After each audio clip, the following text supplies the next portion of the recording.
Hey guys, so today we're going to do a wear test of Josie Maran Vibrancy foundation, and we're going to go through the whole day. This is not my first time around with this foundation. We're going to go through the whole day of wear. I am wearing this foundation for 14 hours today, and we're going to see how it wears and what it looks like at the end of the day. The foundation spreads and applies very easily. It is a hydrating formula.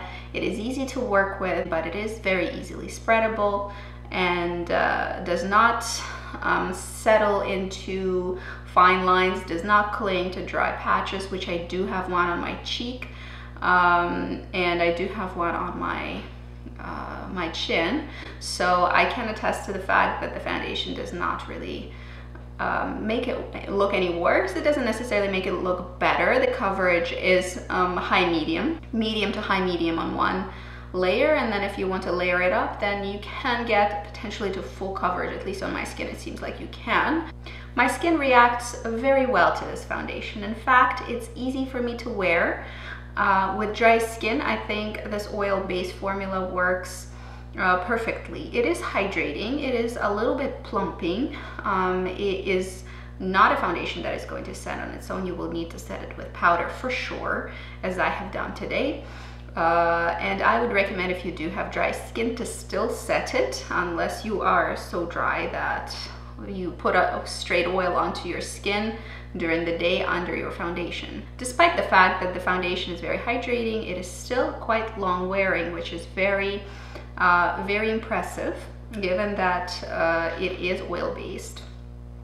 On my dry skin, it had lasted fairly well without collecting, caking up, cracking, or being particularly nasty on pores. It was easy to wear. It was not high maintenance. I did not have to do anything to it throughout the day. Let's see the 14 hours of wear. Hey guys, so this is the check-in. I've been wearing the Josie Maran Vibrancy foundation for the last 14 hours. So this is the result of 14-hour wear on my face. Actually quite impressive. I really do enjoy the finish still. It does wear off, but it does wear off gracefully in my opinion. So let's see. The foundation has not settled into any fine lines. It did become a little bit more shiny and definitely wore off around the nose. I am having some hormonal things happening, but the coverage is still pretty much light. I don't think the foundation looks bad actually. By the end of the day, it's not caking, it's not collecting anywhere. It is wearing fairly well, and I think for a dry skin type, this is actually quite a decent amount of wear. So you can see that the foundation is still looking quite good. My face is not looking haggard by any means. It has worn off around the chin, it's worn off around the nose. There are some exposed areas for sure around the jawline where I touch my cheeks. However, there's still some color, both highlight and blush, present on the cheeks, which means that the foundation held on to it fairly well. The shade match was not a bad match for me. It was a slight bit too yellow. I got the lightest shade of the foundation, so if you're much fairer than me, you might not find a shade for yourself. However, I did think that this foundation actually worked very well for me, and I would consider purchasing it in full size. In fact, I might, maybe for next Sephora sale.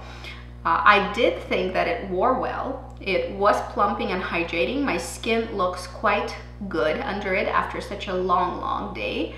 There is a little bit of a glow that came through for sure. So if you're if you're much oilier than me, which 99% of the population is, you will have to powder and then maybe blot.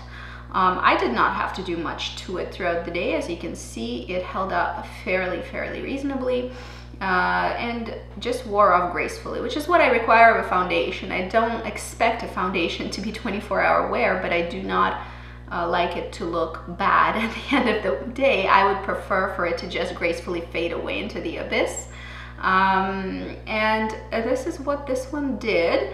It's still, I would say, 75% to 80% present on the face, just around the nose area where I usually get foundation's worn off, and the jaw area where I'm actually touching my jaws, I'm sitting, I'm doing this and that, so I'm not expecting it to hold up all that well. So all in all, actually, I did like this foundation quite a lot, in contrast to the Cindy Riley Influencer foundation, which I did not like as much as this one, and this one is a much older release. However, it also makes sense because it is in fact an oil-based foundation, which is probably what suits my skin type much better. So if you have dry skin, I highly recommend you do try Josie Maran. I think they have a very, very nice formula, and they have decent coverage. There's a lot of coverage there. You can build it up, and it applies well with fingers. It applies well with brushes, especially with stippling brushes, and it does apply well with a sponge. So it's just an easy pick.